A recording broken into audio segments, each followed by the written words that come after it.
Président centrafricain Faustin Archange Touadéra akutanaki na mokokani waye Félix Tshisekedi ya ekolo Congo démocratique mercredi na ntsele na Kinshasa.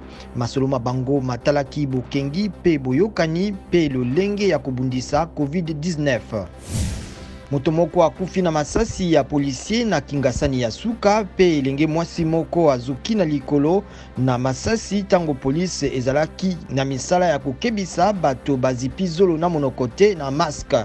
Mikolo mibale mileki mokambi ya engumba Kinshasa Jean-Tini Ngobila asakolaki ete bolati masque bokomi lotomo oyo atosi te esengeli afuta 5000 francs congolais na police.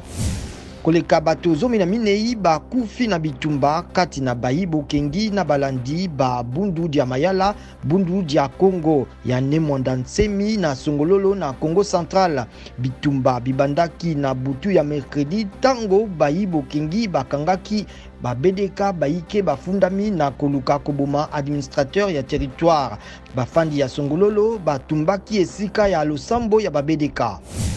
Président Félix Tshisekedi atie Cardinal Ambongo na bokambi ya Fonds National ya Solidarité pour la COVID-19 akosungama na Dr Jean-Jacques Muyembe na bakambi ya biyamba misusu.